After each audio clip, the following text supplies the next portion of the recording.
আমি অসম জাতীয়তাবাদী যুৱ ছাত্ৰ পৰিষদৰ কেন্দ্ৰীয় সমিতিৰ আহ্বানত আমি নলবাৰী জিলা সমিতিয়ে নলবাৰী চহৰৰ মাজমজিয়াত আমি বৃহৎ নদীবান বন্ধ কৰা আৰু বানপানী গৰাখহনীয়াৰ সমস্যাক ৰাষ্ট্ৰীয় সমস্যা হিচাপে ঘোষণা কৰাৰ দাবীত 3 ঘণ্টীয়া অৱস্থান ধৰ্মঘটৰ কাৰ্যসূচী ৰূপণ কৰিছোঁ। আজিৰ এই ধৰ্মঘট কাৰ্যসূচীৰ যোগেদি আমি এটা কথা স্পষ্ট কৰি দিব বিচাৰিছোঁ যে অসম জাতীয়তাবাদী যুৱ ছাত্ৰ পৰিষদ তথা অসমৰ জনসাধাৰণে বৃহৎ নদীবান কেতিয়াও মনা নাছিল, আজিও মনা নাই, ভৱিষ্যতলৈও বৃহৎ নদীবান নামানে। সেই কথাটো স্পষ্ট।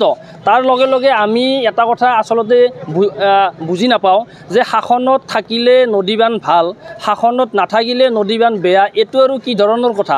যেতিয়া বিজেপি যেতিয়া বিৰোধীত আছিলে তেতিয়া ৰাজনাথ সিঙৰ নেতৃত্বত গেৰুকামুখত বৃহৎ নদীবান্ধৰ বিৰুদ্ধে হোৱা প্ৰতিবাদী কাৰ্যসূচীত তেখেতসকলে ভাগ লৈ তেখেতসকলে গলৰ শিৰ ফুলাই ফুলাই বৃহৎ নদীবান্ধৰ বিৰুদ্ধে তেখেতসকলে বক্তব্য ৰাখিছিল। কিন্তু তেখেতসকলে যেতিয়া শাসনলৈ আহিল তেতিয়া তেখেতসকলৰ মতে নদীবান ভাল হৈ গ'ল। এই ধৰণৰ যি চৰকাৰৰ যি বুমেৰাং নীতি, চৰকাৰৰ যি দুমুখীয়া নীতি, এই দুমুখীয়া নীতি বুমেৰাং নীতিক আমি অসম জাতীয়তাবাদী যুৱ ছাত্ৰ পৰিষদে গৰিহণা দিছোঁ। অসমৰ জনসাধাৰণে এই কথা বতৰাবিলাক চাই আছে, কিন্তু সময়ত অসমৰ জনসাধাৰণে চৰকাৰখনক কিন্তু উচিত শিক্ষা দিব। তাৰ লগে লগে এটা কথা আমি ক'ব বিচাৰিছোঁ যে নৰেন্দ্ৰ মোদী ডাঙৰীয়াই কয় যে অসম তথা উত্তৰ পূৰ্বাঞ্চল অষ্টলক্ষ্মী।